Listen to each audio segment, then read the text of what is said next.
প্রিয় ভাই ব্রাদার, আসসালামু আলাইকুম। সকলে কেমন আছেন? আশা করি সবাই ভালো আছেন। আমি মোহাম্মদ মেহেদী হাসান, ফিজি থেকে। তো আজকে আপনাদের মাঝে গুরুত্বপূর্ণ একটি টপিক নিয়ে কথা বলবো, কারণ এই বিষয়টা সকলের জানা দরকার। বিশেষ করে ফিজির যে বেসিক বেতনের যে ব্যাপারটা, মানে ফিজির বেতন কাঠামো, মানে কোন কাজের মধ্যে আসলে কি ধরনের বেতন হয়ে থাকে। আমাদের বাংলাদেশে হয় কি, যেরকম অনেকেই বলে আর কি, নক করে, তো নক করে বলে যে ভাই আমারে বলছে সুপার শপের কাজ, আমাকে বলছে এরকম এরকম কাজ, যে ওই কাজের 1.5 লাখ টাকা বেতন, আসলে 1 লাখ টাকা বেতন। মানে এটা হচ্ছে একটা লোভনীয় অফার, এর জন্য দেওয়া হয় যাতে আপনি খুব তাড়াতাড়ি তাদের কাছে, মানে আপনি নীরব হয়ে তাদের কাছে ফাইলটা দিয়ে দিবেন আর দিন শেষে মারা খাইবেন। ঠিক আছে, তো এই বিষয়টা নিয়েই আজকের এই ভিডিওটি।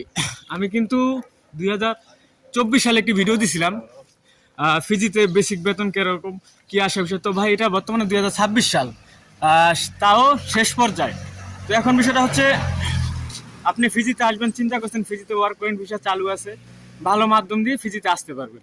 কিন্তু বেতনের যে বিষয়টা ভাই, এখন যেই ব্যক্তি এই দেশে ধরেন স্কিল হিসাবে আসবে, একজন ওয়েল্ডার, একজন ইলেকট্রিশিয়ান, একজন রাজমিস্ত্রি, তো এক একটা এক এক সেকশন বেতনের ব্যাপারটা একটু ভিন্ন হয়।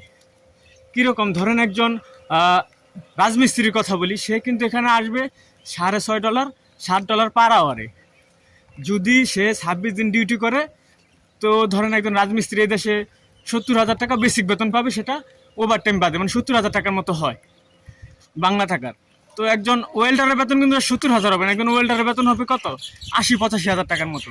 তো আপনি কিছুই জানেন না, আপনার কোনো কাজের অভিজ্ঞতা নেই, আপনি ধরেন একজন সাধারণ ওয়ার্কার, ওয়ার হাউসের ওয়ার্কার হিসেবে আসবেন। তো আপনি যদি মনে করেন 90,000 টাকা বেতন পাইবেন, এজেন্সি যদি আপনাকে বলে, তাহলে এটা আপনি কিভাবে নেবেন?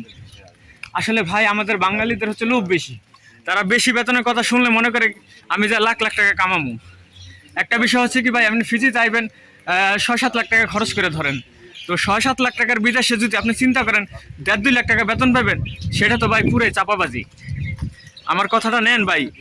একটা বিষয় আছে, মানুষের বিবেক এমন একটা দিন, চোখের ভিতরে আঙুল ঢুকে কিছু বোঝান যায় না, ঠিক আছে, যদি বিবেক দিয়ে না বোঝার চেষ্টা করে।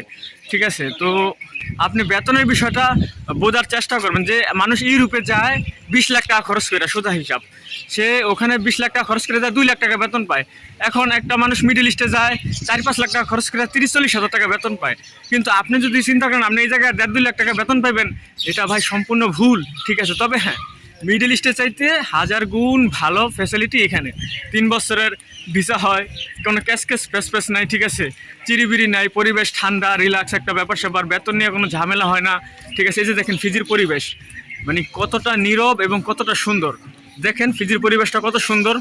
ধরেন একজন মানুষ আপনার নন স্কিল বলতে ধরেন ওয়্যার হাউসে আসবে, ঠিক আছে, এখন তার বেতনটা কেমন হতে পারে, বা সেলসম্যান হিসাবে আসবে এদেশে, এটা কিন্তু স্কিল না। স্কিল কাজ তো বলা হয় ওয়েল্ডার, ইলেকট্রিশিয়ান, টাইলস মিস্ত্রি, রাজমিস্ত্রি, প্লাম্বার, এগুলা।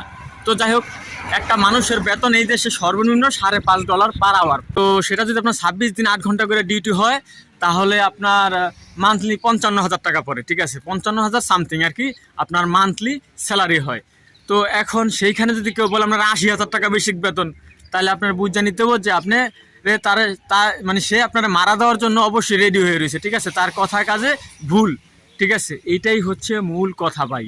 আপনি এই ফিজিতে আসার জন্য নিয়ত করছেন, এখন এই ফিজি আসার জন্য কিন্তু অনেক ব্লগার দেখবেন কি বলবো কি, এই এজেন্সিটা ভালো, এখানে যান সেখানে যান। ভাই এরকম প্রপোজাল আমার মেহেদির, আমার নিজেরও আসে, এভেলেবেল আসে, ভাই আমাদের এজেন্সি নিয়ে একটু কথা বলেন। ঠিক আছে, বলবেন আমরা খুব ভালো, এই অবস্থা, এই যে আপনাকে প্রমোট করলাম। ভাই দুনিয়াটা প্রমোটের উপরে চলে, কিন্তু ভাই আমার জীবনও দেখছেন কিনা জানি না, আমি কোনোদিন কোনো এজেন্সি কোনো প্রমোট করি নাই। ঠিক আছে, একটা বিষয় তো আছে কি, আমি একটা এজেন্সি প্রমোট করলাম, সেই এজেন্সি আমার কথা শুনে 10টা লোক গেল, সেখানে যায় তারা মনে করেন যে বাস খাইলো। ঠিক আছে, পরবর্তীতে এটা কি হইলো?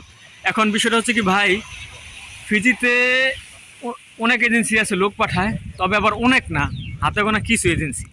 ঠিক আছে, তো বাংলাদেশে হাতে গোনা কিছু এজেন্সি আছে, তারাই ফিজিতে সফলভাবে লোক পাঠায়, এটা মাথায় রাখবেন। ঠিক আছে, মিথ্যা প্রলোভনে পড়বেন না, মিথ্যা প্রলোভনে পড়লে কিন্তু দিন শেষে মারা খাবেন। আমি কিন্তু আজকে থেকেই ফিজি সম্পর্কে আপনাদের জন্য ভিডিও তৈরি করি না ভাই। আমি ফিজি কেন, আমি আরও বিভিন্ন দেশের ভিডিও আমার এই ইউটিউব চ্যানেলে দেখতে পারবেন। কারণ আমি আজকে থেকে নয়, অনেক আগে থেকেই কিন্তু বিশেষ করে এই আপনাদেরকে বৈদেশিক অনেক সত্য তথ্যগুলো দিয়ে থাকি। কেন দেই আপনারা ভালো করে জানেন, কারণ আমি চাই সাধারণ প্রবাসগামী ভাইরা যাতে মানে প্রতারিত না হয়, ঠিক আছে, দিন শেষে যে তারা ভালো থাকে, এই জন্যই আমি আপনাদেরকে বিভিন্ন তথ্য দিয়ে থাকি। তারপরও যদি আপনাদের কোনো কিছু জানতে মন চায়, কোনো কিছু জানার ইচ্ছা থাকে, আমাকে নক করবেন, আমার হোয়াটসঅ্যাপে নক করবেন, অবশ্যই আমি আপনাদেরকে হেল্প করব। তো দর্শক, আজকের মতো এই পর্যন্তই। সবাই ভালো থাকবেন, সুস্থ থাকবেন, আল্লাহ হাফেজ।